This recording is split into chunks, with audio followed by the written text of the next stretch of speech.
Hello and welcome to Inside Music, episode number 104. I'm your host, James Shotwell, and we have a fantastic show for you this week. If you'll recall, at the beginning of February, we launched a new series focusing on up-and-coming artists who are at the cusp of becoming the next big thing.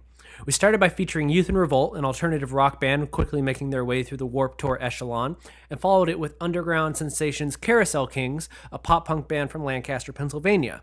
Today, we are abandoning the world of rock and heading to Louisville, Kentucky for a conversation with Jack Harlow, an up-and-coming rapper who is quickly making a name for himself on the international stage. Now, my discovery of Jack Harlow was a complete act of random chance. I was listening to something on Spotify, and for those who don't know, when you finish an album or a song on Spotify, the system will automatically generate another song by another artist that it feels you might enjoy. In my case, I was listening to Saba, and when I finished his latest EP, it switched over to Jack Harlow's song Ice Cream, which we are using as an introduction today. I fell in love immediately. I don't know really how to explain it to somebody who hasn't been there themselves, but as you're a fan of this podcast, I have to assume you have. It's that moment when someone plays you something you've never heard before, and the only thing you want is to know everything that artist has ever done. You want to consume all their songs, you want to watch all the videos, you want to see them on tour. You are all in from point one, and that's what happened with me and Jack Harlow. I reached out to his management knowing I wanted to chat with him on the show, and that's when I realized that this Kentucky native is also just 18 years old. He graduated high school last spring just before releasing his big record, 18, which is the album on which Ice Cream appears. And at first, I got a little worried, and here's why. This is just me being completely honest with you. After a decade in music writing, I've learned that when you speak to somebody who is still very much new to the music industry, despite how much success they may have found, there can sometimes be a disconnect in the ability to have a really in-depth conversation about what it is they are doing within the industry. Many young artists are still finding their footing. They don't really know exactly where they're going or how they're going to get there, but I'm happy to report that that is not the case with Jack Harlow. From the team he has surrounded himself with to the words he speaks himself, which you will hear here in a second, Jack Harlow has a strong head on his shoulders. He knows what he wants out of this industry, and he is doing his best to figure out how to get there without sacrificing an ounce of quality or who he feels he is as an artist. I've spoken to at least 100 people through the course of this show, and I have to say that Jack is one of the most well-spoken young artists I have yet to meet in my time in this industry, and I really think that that tells us something about how far he can go. Jack doesn't need you to explain the way the industry works. He's already amassed quite a digital following. He's gotten covered by almost every major hip-hop publication, and he has cosigns from a growing number of notable hip-hop artists. In this episode, he walks me through his entire career, including the time he almost signed a record deal with Def Jam at just 14 years old. That's before he entered high school, for those of you playing at home. And then we get into how he decided to stay independent, release 2 records on his own, and where he finds himself right now. Jack's about to make his first trip to South by Southwest, which is some of the biggest touring he's done so far, and he's hoping to expand those efforts into 2017. He's also releasing a slew of new music, including a new song called Hitchcock that hits the internet today, February 28th, which we will use to close the show. Now, before we get to the conversation, I do need to tell you 3 quick things. First and foremost, this episode has some profanity. If you're not a fan of foul language or rap music with foul language in it, please just go ahead and skip this episode. I don't need a letter from you, and I don't want to upset anybody or upset your parents, or if you're my parents, I don't want to upset you. So please, I love you, but shut off the episode. If you're still around, here's everything else you need to know. Inside Music is brought to you by Holix, the music industry's leading digital promotional distribution company. What that means is that Holix helps music industry professionals share new and unreleased music without fear of piracy. For more information on Holix and access to a free 30-day trial, visit holix.com. That's HAULIX.com. You should also follow us on Twitter at Inside Music Pod or at Inside Music POD. And now I'm going to get to the conversation with Jack. Like I said, the song you're about to hear is called Ice Cream. It's the lead single off his last record, 18, which is available right now. And he has another song hitting the internet today, followed by live appearances and everything else. Please make it a point to support this young man because he is going to be the next big thing in music, and you have a chance to hop on the bandwagon early. Don't miss out, okay? Now here's my conversation with Jack. Enjoy the show. Know she wanna fuck with a fella like me. They don't know for sure, but they can tell I might be the motherfucking man when I pull up on the spot. Got the kids going wild like I'm selling ice cream. Like I'm selling ice cream. I don't really know how I can tell them nicely. I'm the prince of my city, yeah, they know about the kid. You a tourist in this bitch doing hella sightseeing. We been on the move for a minute now. Moving through the city with the windows down. Only got a couple months till we graduate, so ain't nobody out here really trying to sit around. I just hit her phone with that WYD. She said, boy, I'm down if you wanna come find me. I said, what you wearing, girl? That's something I'm trying to see. Told me come and get it, said she wanna surprise me. Bet, give me like an hour and a half with the homies right now, and we bout to get a snack. In the meantime, you can take a shower or a bath and relax. Wait for me, I'll be out there in a dash. Close knit, how we sharing the wealth. I can tell that they don't like how we carry ourselves. You can tell by how we act, we don't care how they felt. I can see it in your eyes that you scared of yourself. You know she wanna fuck with a fella like me. Appreciate you calling. No problem, man. I am excited to have this conversation. You're one of the youngest people that I think we've had on the show before, but you've more than earned the right to be here. I mean, things are really going off for you right now, it seems. Yeah, man. Everything's good. Everything's a blessing. I'm just, I mean, that's what's up. I'm glad I'm the youngest. That makes me feel pretty cool. But I'm just working, man. I'm just trying to make some dreams come true. I hope you don't. Damn, can you hear that dog in the background? Just a little bit, but it's fine. I have heard way worse things, man. I'm just trying to make sure y'all have a good recording environment. I appreciate it, man. So yeah, I want to walk through the whole thing because I assume there's a good chunk of people listening to the show that haven't heard of you before, just because I feel like you're somebody that if people are into the kind of music you make, they definitely know who you are, but you haven't really gotten that like major push just yet. Like you're right there on the cusp, and it's about that time. Exactly. No, yeah, I feel like you just got to get right over the hump at this point. I mean, everything's like I consider myself, I guess, like a college basketball prospect, and like right now I'm just trying to get my draft stock up a little bit. But no, I totally agree. I just got to get over that hump, and then we can make it happen. But yeah, I haven't had that major push yet. Well, I want to take it back to the beginning, man, because I want to give people a story. Because I talked to your manager Chris the other day. Great guy. One of the first times I've ever had someone be like, "I got to give you all the facts about this guy before you talk to him," and I really liked it because he told me so much about you that I don't think you would just know if I Googled you. I don't feel like your whole story has gotten out there just yet. So I'm He told me that he saw you on stage at a festival and you just blew him away, and then he kind of came into the fold. But you've been rapping for a while now. Can you kind of give us a little background, like when you got started and kind of the early years before this recent Jack Harlow emergence? Right. Yeah. Well, I started rapping probably when I was like 11 or 12. And it was just because I had an obsession with writing and expressing myself through writing, like even from an early age. So once I got to be about, like I said, 11 or 12, that's when I started to get into music and rap, especially. Just rap was a form of expression. And so I just wanted to put my own twist on it. Like, just, from the start, I wanted to be myself. But, it started on like a laptop with one of my friends, and we were using Windows Recorder. Like, we were literally just recording into the laptop microphone.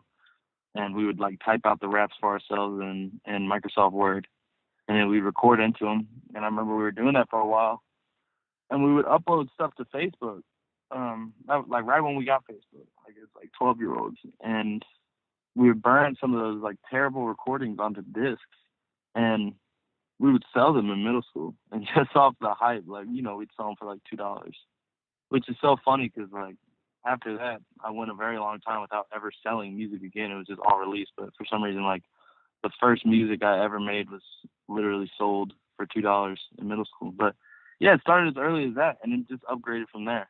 I mean, we can get into it as much as you want to, but I would say that's exactly like that's the beginning. It was just a pure interest and just like fun. It was just fun. It was just something I did for fun at first. Now, if I follow correctly, it did not take you that long, relatively speaking, to kind of get some attention from like outside your world. So like, how did that happen? Like, who was the first person to really take notice of what you were doing? Well, first, like literal people were, students in my middle school, other people just seeing it. But I would say, the thing that, made me really take it serious, although I took it serious from the beginning in a way, but like really lock in and even make my mom realize like, wow, he's, doing something. I would say it was when I was about 14, I had a manager that actually works for Scooter Braun. His name's Matt Graham, reach out to me when I was going into high school. So the summer after 8th grade. And we built a relationship, and eventually I was flown out to meet with a couple labels. And yeah, it was all just a crazy experience. That was definitely the first, like, there was a year there where I was kind of with him, and I, like, got this preview of what the industry was like, and I guess a sample of like what my potential could provide in a way. Like, I just kind of saw like, oh, I'm really doing something with this. Somebody's taking notice. Like, I could make money off this. And from there, from there, it was really like, yeah, this is what I'm gonna do. Like, I had locked in. I'd made my decision. Like, it wasn't long after that I wasn't on the fence about anything. And it's kind of crazy because, like you said, your parents were like that secured them in believing in you as well. I mean, I'm sure they always believed in you, but like having someone like that come down and kind of tap you and say you could do Right. you can do this probably really got them behind you in a big way. Of course, yeah. No, it was definitely a sort of validation. And like you said, they did believe in me because they just believed in me as a kid. They thought I was just a good writer, even when it wasn't that good. They could understand the potential in me. I mean, I think a lot of people that I still know now, even then when I was younger, and looking back, it's like cringeworthy for me to listen to. The thing they noticed then, and that they tell me, I had an engineer that I work with still tell me that what he noticed from a very early age was like a control. Like, I had control over like what I was doing. That didn't mean it was necessarily amazing or that good, but when I was rapping, like, he was like, you have some control to you. So people saw potential like super early on. Like, I was lucky to like not get shit on by everyone like from the start. You know what I mean? Like, I didn't have to deal with a ton of, oh, you're terrible at this, and like battle through a year of just discouraging comments. Of course, there's always been people that say, you suck, or like, you can't do this, you're not very good, whatever. Like, I've had that, but from the beginning, I think like most people that heard it, whether they liked it or not, they're like, yeah, there's some potential there. Now, is anyone else in your family into music? I know you have a brother, but does he do music? No, he doesn't. Uh, No, I don't. There's really no like musical history so you're the in first. my immediate family, at least. I would say so, yeah. I mean, I think that's why it was a little surprising because, my parents played music around the house, but nobody like played instruments or like was musically inclined and put an instrument in front of me, really. Oh wow. So where do you think so was there like, do you have like a song or an album or an artist that kind of like really kicked you into this direction? Like, coming from a place where music wasn't something that was maybe around you all the time. Like, I'm curious, like, what was that firing gun for you that was like, holy crap, music? Right. Well, it's crazy. A lot of people like are blown away by this, but my mom actually like put me on to like rap and hip hop in general. She she like, a story she tells is funny. She kind of attributes to the success in like a joking ways. She used to play the Marshall Mathers LP like in the minivan when I was like 2 and 3. Like, I wasn't even old enough to like really be influenced by the lyrics or anything, but she would play that, and of course that's her joke of like, yeah, she like got it in me early. But I'll say around like 8 or 9, she started like putting me on to music, and luckily it was like older music. So like early on, I was taught to kind of hear where hip hop started. She was a huge Public Enemy fan. She was a huge like Tribe Called Quest fan, and put me onto that music. And so I started discovering. And as a white kid, of course, like my first huge influence was Eminem. Like, as soon as I heard about him, it was like, wow, this is amazing. Like, I took so much influence from him. That's what I want, and I still do. He's a legend. No doubt. But you just start to understand it more and more. But I would say my mom was the first person to like put me on to rap and music in general. And yeah, from there it's just been like, wow, this is what I want to do. Now, have you always been just Jack Harlow? Because I know there's the EP and there's 18, which we'll get to, but that's the only stuff that's out on like Spotify. Was the earlier material under the same name and you just don't put it out there? It was actually when I first started. I like the first thing I recorded, I was just under Jack because I really wasn't, I didn't know what else to put. I was just Jack. And then when I started to realize, wow, I need like a moniker that can like hold a little more weight on Google, I went under Mr. Harlow. And I pretty much got rid of that by the time I was 15. But the early years, I was under Mr. Harlow. Like, people that listen to me, that's what they knew me as. But it's been Jack Harlow for a while, just because it feels natural. People don't even like know that's my government name because I don't know. It's a different name, so they think it's like a pen name I came up with. Sometimes it's weird. Yeah, it does. It does have a very kind of, it's so concise. It does kind of have a little bit of a sound where it's like that could be a character in a movie or something, but it's your Right, name. That's just right. who you No, are. it's a blessing. I'm blessed. Yeah. Maybe it's just a sign you're meant to have this platform, it just fits. Right. Some kind of star role, right? Well, okay, so that opportunity kind of comes and goes. I know you ultimately decide not to go with any of those deals and things kind of go away. So when that happened, when that moment kind of popped up and it was like maybe a label's going to get you before you get to high school and then it doesn't come together, when did you start getting onto the Handsome Harlow EP? Was that like immediately you just were like, I'm going to do this myself now, or what happened next? Yeah, like after that happened, the manager I was working with, um, really cool guy. He helped me a lot and helped me learn a lot, especially with that experience. Me and him kind of drifted because he was managing some major like acts, like pop acts, acts that were paying for his house in LA, like, you know, acts that basically deserved his time. So there was really no disagreement between us, but he couldn't help me as much as um he really needed to in a way. So we maintained the relationship, but I didn't really have a direct manager as much anymore just because he was in a different place. And it was like basically grind time now because, the label thing didn't work and now I'm back in Louisville. So let's see what I can do. And it was never really discouraging, but when it happened, it was kind of like, it was sad. I was like, damn, like, anyone, it's discouraging. But looking back, I'm really happy I didn't sign those deals because definitely would not have been to my advantage at this point in my life. But yeah, starting in high school, the next 4 years of high school, I just grinded on my own. I recorded, I wrote, I just like got better and better, and that's why I would say is the 4 years like I really started to like develop my craft and just focus on being a better artist. And then I actually signed a one project deal with a label in Louisville, and that's how the Handsome Harlow EP came out when I was my senior year. I dropped that, and that dropped with them. And it wasn't my first project because I dropped a mixtape just by myself on SoundCloud my junior year. And so after my junior year, I got their attention, dropped that song, and then my deal with them was over, maintained the relationship. But yeah, it was pretty much all on my own.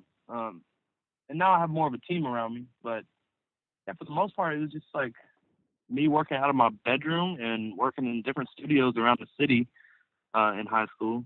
And yeah, that's pretty much how it went. Now, what was the first like video you made for this material? Because I've watched them all on YouTube, and you have this really great kind of aesthetic that runs through them all. But was it Every Night? Is that where it started, or is there another one before that? What was crazy is my first music video was made when I was like 13, like when I started, Oh, wow. like in the early years. With those early tracks. And yeah, no, definitely. Like I started making videos very early. Mm. Now recently, just like for branding purposes, I put them on private. I never deleted them, so they're still there, and I want to unveil them again. But just like for the approach I'm trying to take right now, they are not like currently on YouTube. But a lot of people hit me up all the time, like, "Where'd they go? Where'd they go?" And I'm never gonna delete them because I don't want them gone. But every once in a while, like I just feel like putting them on private because I just want to focus on what I'm doing now. But I started making videos like on a flip camera when I was 13. Me and my friends after school, we would like, get together and just like act wild in front of a camera while the song played and I like lip synced it. And we would think of like outrageous things we could do to it. So I was like, people knew me around the city for the videos very early. Like I developed like how I looked and my brand like super early just because I was just this kid out of the Highlands that was making videos. Even though it was low quality, the songs were low quality. It was like, my persona was on display like very early, I guess you could say. And I'm probably gonna, put those back up. I don't know when, when I have conversations like these, it makes me wish like they were up right now. But I don't know, like a artist, I just feel different ways at different times. But they're still there. They still exist. Well, I find it I love them because when I first discovered your music, like I got it so randomly. I was listening to something else. I think I was listening to like Saba or something on Spotify, and it just rolled over to the next song, and it was Ice Cream, and I was just like, "What the hell is this?" And it was kind of cool to be able to log into YouTube and see that you didn't just have one video for Ice Cream, which we'll get to because it's so ridiculous, but you have like this whole archive of content. Like if anyone discovers your music on any site, you have so much content out there. There's photos, there's videos. You seem to be a pretty big media generating machine. Yeah, I've tried to be. Yeah, definitely. Now, do you have like a team of like friends or people around you that help you create all of this, or do you just kind of find new people for each project? I know you've worked with a few different directors. Yeah, as I've gotten older, I definitely have like developed a team around me. I even have like a collective that I kind of thought up last year and put together with a group of people that I just worked with organically. It's called Private Garden, and that's kind of like my label collective. And I have a bunch of guys in there that I work with on a consistent basis now that goes from production to engineering to everything. The video thing is something we haven't locked down as consistently, as you can probably see, because it has been different people making the music. I've been wanting to like meet some kid that's like my age that's just passionate about it, that is dope. But, you know, that doesn't happen for everybody. A lot of rappers or artists get lucky and they just, like, have a kid on their team that's amazing at video and they're in it for the long run and they both know they'll make money in the end. But as of now, no, I'm still paying, like, directors that are a little older than me that are talented. So, well, you're putting the word out there, though. You're putting the word out there. People might hear this and be like, I'm that kid. They can come to you. Yeah, no, exactly. No, that's why you got to say things like that. No, exactly. Yeah, man, like I've definitely developed a team at this point and a group of people around me that are creative and dope and talented. And yeah, it's come together as I've gotten older. Now, when did you? I know you do some touring. You play outside Louisville some, but is that a relatively new thing? Like when Handsome Harlow came out, were you touring? Have you been touring for a while now, or is that still something you're kind of getting your feet wet in? That's something I'm like you said, I'm kind of getting my feet wet in because I kind of decided that's definitely something I wanted to focus on doing after I graduated. And since I've graduated last year, I've done a ton more shows outside the city. And I still do shows in the city from time to time that can bring, great crowds. But it didn't take long for me to realize that, like, in order to make a living at this, it has to be more than, huge crowds in Louisville. I need to expand. So, yeah, I go down to Atlanta a lot to record, but also to do shows. I've performed in Atlanta a few times. And, yeah, I'm trying to tour more, man. Hopefully I get on the road this summer. It just depends on if it's the right situation, but I think it'll come just as the music comes. Luckily, the internet kind of, like, creates those situations for you at this point. Have you done South by Southwest before? I know you're heading down there. Nah, it's my first time. It's the first time I've been out of school to do it, so I'm hyped. It's gonna be a life-changing week for you. I think it's a wild place. I think so, man. I heard I'm gonna be kept busy, so we'll see what happens. Yeah, man. Rappers really are busy down there. You can do several sets a day. You're gonna get a workout in. Yeah, I'm gonna be tired as hell. I like that. Just going into it ready to be tired. Well, you just did a tour at the top of the year. I remember seeing a video of a kid interviewing you in like North Carolina or something. How was that run? Was that good? Man, that was cool. I got sick in the middle of it, so it didn't ruin it. It didn't ruin it, but I actually like changed my whole diet off that. I think I was just eating terrible. Like I was having like gummy bears and Sun Chips for dinner, like repeated nights in a row. Because it was just on the road, so we were stopping at gas stations, and I got sick, I think, totally off of that. I think I, like, destroyed my own immune system. So I decided, like, I'm going to eat better now. And that's been going okay. The food doesn't taste as good, but it was a good learning experience for the tour. But the tour was cool, man. It's an adjustment playing for crowds that aren't yours, because I was, an opening act on a tour. So I was playing for kids that didn't know me, so I'm not scared to take on the underdog role of like, trying to win people over, but it's definitely more difficult. So yeah, I'm just trying to focus on having fun on stage. But yeah, I'm ready to get this new music out, because one thing I realized while I was on that tour is I'm so sick of performing these songs. I hate so many of these songs because they're so old to me that like I was not even having fun on stage for some of it because I couldn't even rap it passionately. passionately. Some of the songs I would just tell my DJ to skip when I didn't feel like doing them. Just move forward. I like that. Because I was just digging them. But this new music, that's how it goes. That's how it goes every time. Yeah. Yeah. We'll get to Hitchcock here in a second. We're almost there. So last year you graduated high school and you dropped 18. Now did that happen at the same time? See, I'm still just hopping on the train, so I don't know what the timeline is. Did you graduate and then release 18? You're good. Yeah, it dropped like kind of right after I graduated, like a couple weeks after. It was like worked on all throughout that last semester. And like a month before it came out is actually when I found the new management that you spoke to today, or whenever you spoke to them. Yes, yeah, the other day, last week, but yeah, great guys. Last week, yeah. And he's been great, man. He kind of like changed the trajectory for the whole release. I dropped that like right after I graduated, and it was just kind of a snapshot of like where I was in life at the time. That's why I named it 18. People thought I was stealing Adele's wave. That was like unintentional, but. Yeah, it was just kind of like where I was at 18 years old. There's stories in there, there's raps, melodies, all that. Well, I got to tell you, I think Ice Cream's that song that I think can get a lot of people just interested in what you're doing because it's real fun, it's easy to kind of get into. But the song I keep coming back to is "I'm Good." That's my track for that record for me. Man, that's what's up. I think it showcases a little bit of everything you can do.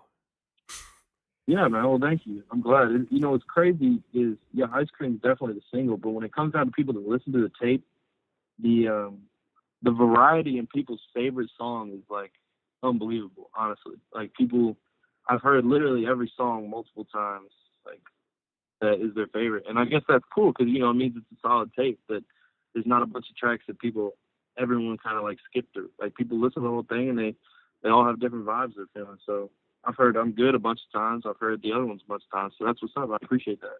No problem, man. And we mentioned it earlier, but the video for Ice Cream is so great. And I mean, all of your videos are fun, but that one, it just seems like you really went all out. And where did you get that ice cream truck? Man, I actually used, when I graduated high school, I immediately like wanted to move out of my parents' house. Like just immediately, just on some independence. I just felt like it. And I actually had been recording at a homie's house about 15 minutes from my parents, but in like a little bit worse part of town. And that's why I decided to move, because there was some vacancy there. And that's why I'd been recording. So it was already a setup to record, like kind of a studio in the basement. So we moved there. And right down the street actually was a like depot full of ice cream trucks. Like just on some dirty South shit. So weird. I went down there and I just asked them, like, can we like use one? I didn't know what was gonna happen. Like I had my idea for the video and I wanted to make it happen. And they said, yeah, like we could rent it. We rented it for 2 hours. It cost like a little bit of money. I think it was like $75. Like I don't know, but it actually came with a driver, and she was super cool. She was super into it. She just had to stay with us the whole time because it was like her truck for that day.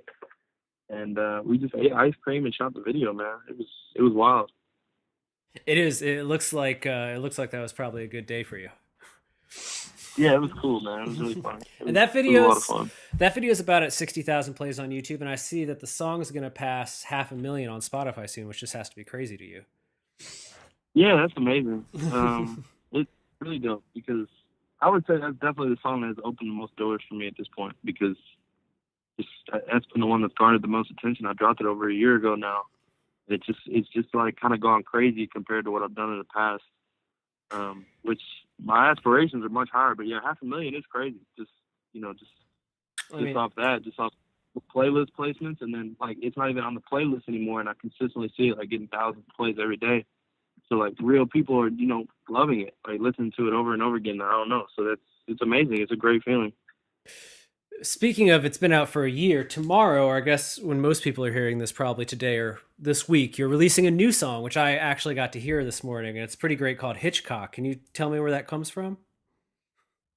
Man, so, damn, I'm so glad you asked me, because I actually have not really spoken to anyone about where the title came from. So like the opening line of the song is "Watching Hitchcock till I drift off," and that was something I just like wanted to say, I recorded that song in Atlanta and I wrote it like on the spot. My homie Juan and this guy named Jay Reed that we met the same day. I went down with Juan, and him and Jay Reed just made this beat together. And like I told him, I kind of want to like Eclipse, like Pharrell feel on it, and they just made the bounce like immediately. And it was so hard, and I just started writing. And I was like, what's been going on in my life currently? Like I just wanted to talk about like where I was, and like I've been on this binge. I was on this binge of watching the Hitchcock movies. Something about them, like they're very atmospheric to me. Like I just love the Hitchcock movies. I watched like 10 of them within like 2 weeks leading up to us going down to Atlanta. And yeah, I was just like, that nobody talks about that. I felt like in hip hop. Like I just thought it'd be like a cool opening line. Like even if some people probably don't even know who the hell Hitchcock is, like some of the younger crowd. Yeah, yeah. And so I was just like, I never mind being esoteric. You don't have to really relate to everyone. That's what I want to do. I just want to talk about what I was doing. So I said watching Hitchcock till I drift off. And then it was just from there, I just wrote it from there. But yeah, the whole concept was just something that was like kind of real to me. No matter how major or minor it is, I like writing stuff that is like real to me. I can relate to like on a day-to-day basis. And to give somebody like a snapshot of that might make somebody check it out. And then the cover art's kind of inspired by like one of his biggest movies, Rear Window, which is my favorite movie ever, probably. Which I had seen like a long time ago. And I'd always loved like just the atmosphere of it. Like I love Hitchcock movies because like you kind of familiarize yourself with the setting, because he like stays in the same settings for a while.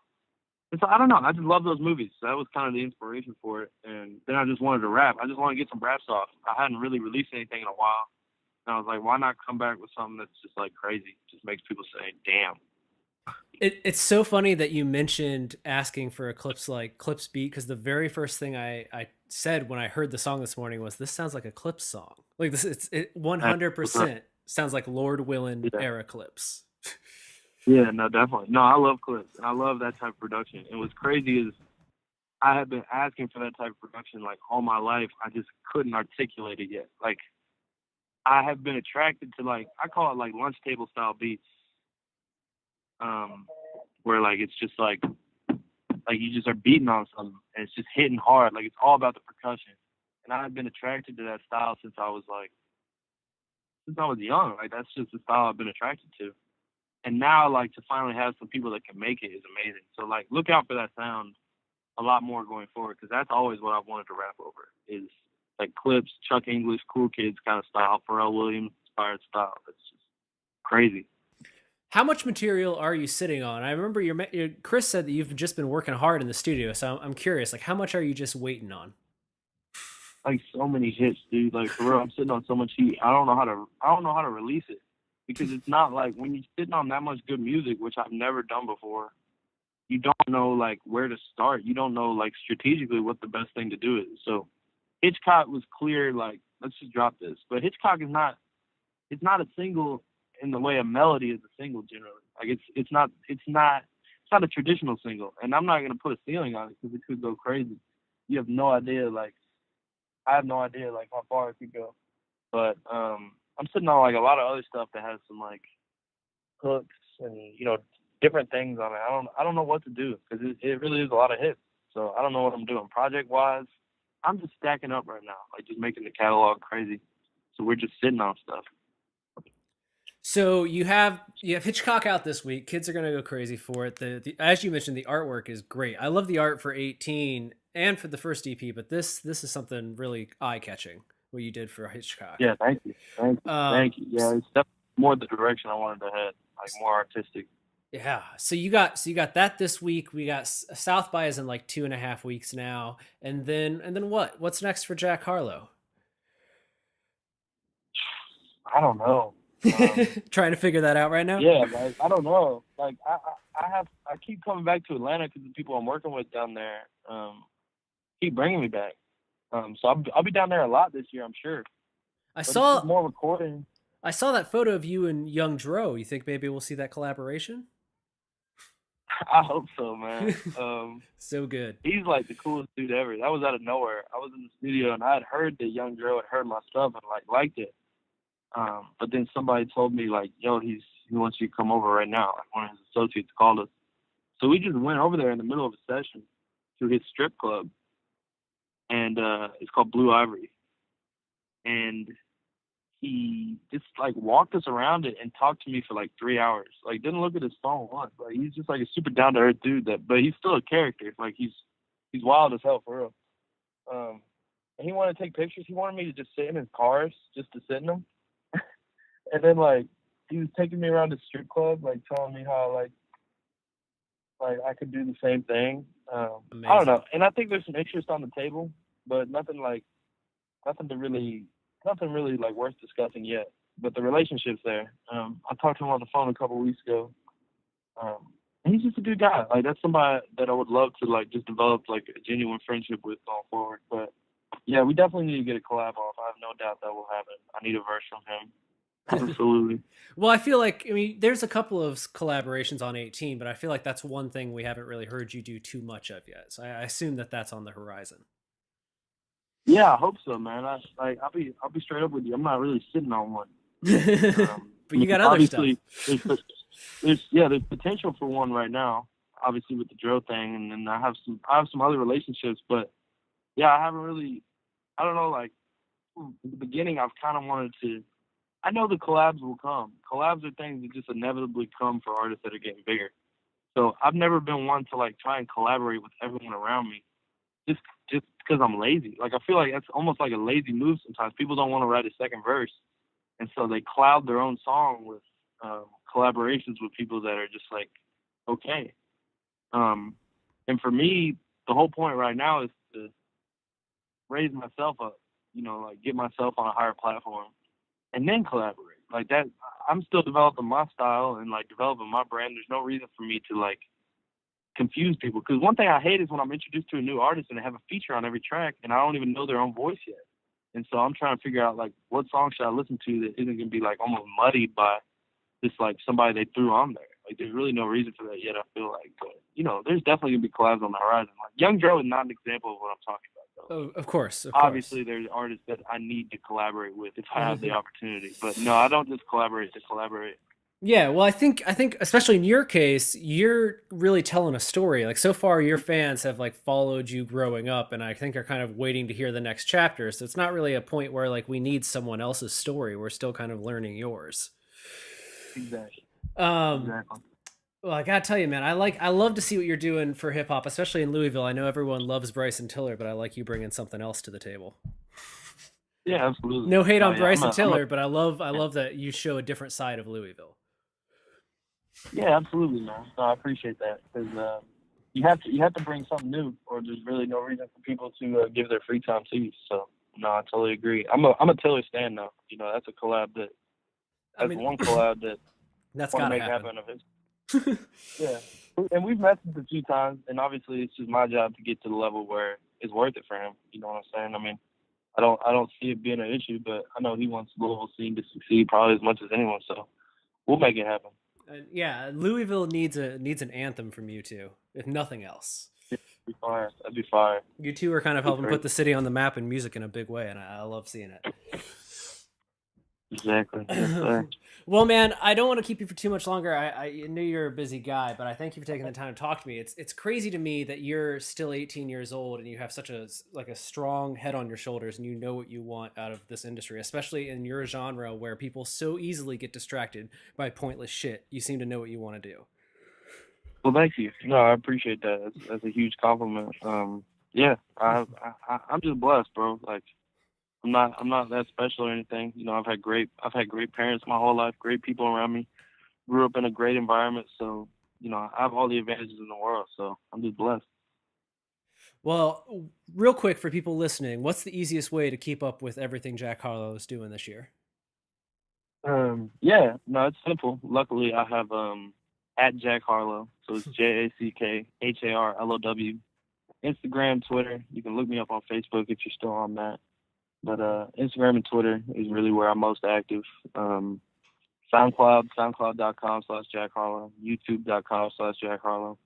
Real simple. I'm going to have a nice little website / landing page for y'all soon. But, we're just on social media right now. Spotify, Jack Harlow. Just look it all up. But that should be pretty easy to find. Yeah, I think once people see that image, that cartoon image of your face, it's pretty hard to not remember it. It's pretty, you stand out. Right. No, I appreciate it. You got a look I love. But all right, man, thank you so much, and we'll get this out probably tomorrow so that everyone can go hear Hitchcock right away, and then we'll see what happens, man. I'm excited to watch what happens next for you. Okay, awesome, man. Well, thank you so much for having me. I really appreciate it. No problem, man. Have a great day. Good talking to you. Yep. Later. So that was my conversation with Jack Harlow. Now, as promised, I want to play you a quick snippet of his new single, Hitchcock, which you can find available on all major streaming platforms right now. After that, the show's over. Thank you so much for listening. We'll talk to you next time.